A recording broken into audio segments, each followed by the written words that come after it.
My name is Nyaradzai Gumbonranda. I'm the AU Goodwill Ambassador for Ending Child Marriage in Africa.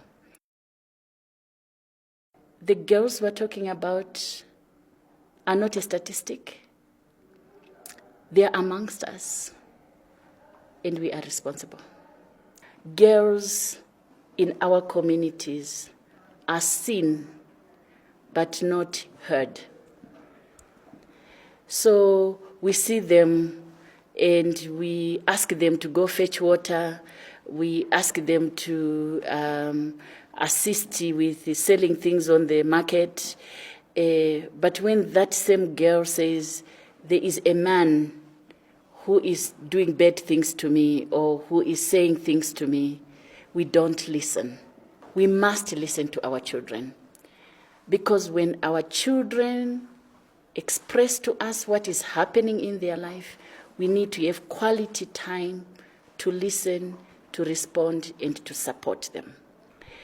When we read around the statistics, when we listen to the stories, when it comes back to household poverty. And within the issues of household poverty, the position of women within that household, the mother is as disempowered as her daughter, because inequalities, patriarchy, confers voice and power of decision making to the male members within the family. So at times we hear the mother say, no, you just get married, you go. But privately, she's crying. She doesn't want her daughter to get married. But publicly, she encourages and supports her daughter to get married because she's also thinking about her own situation within that household. She's also dependent socially, economically within that household. So they just ask them to tolerate, to say it's okay because they tolerated. That's the violence we're trying to break. The issue of child marriage have taken a perspective in which it is assumed, I use this very advisedly, that culture accepts child marriage. So culture, for me, culture is being abused to justify an unacceptable social practice. Because there should be other ways within our culture and our traditions to address issues that are there within families and within communities without having to give away our daughters. Culture is not static, it's dynamic. We need to have a dynamic culture that affirms human rights, that affirms the position of children, but also that knows that there is no tomorrow until we invest in today. And our today is the children. I know that we can end child marriage.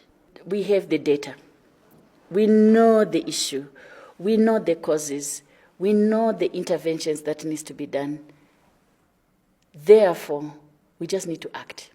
We know if every child, if every girl is in school, remains in school, completes not primary education, but secondary and tertiary education, it means they are not going to get married at 15 or 16 because they would be in high school. They won't be married at 17 because they are starting college. They will be married when they are ready. We need our girls to have age-appropriate sexuality education because they are humans. At age 15, you have the hormones running around. They need to be able to negotiate relationships, to have a voice, to know that I can say no. I can say no to this guy. I can say no to my parents.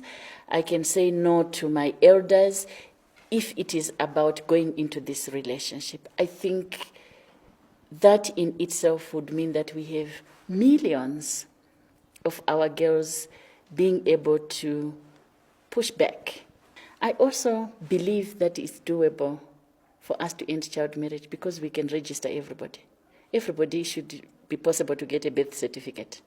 The moment we stop calling this marriage, the more we will make major inroads. I don't know what to call it, but I don't believe that by calling it child marriage, we are really speaking to the issue directly. Because a marriage, I remember my own marriage, it's supposed to be a happy occasion, consent, celebration. You know, you go into that relationship with dreams to build your nest, to build your family. This is not a marriage. When somebody is 14 years and the man is 35 or 40 or 70, it's a crime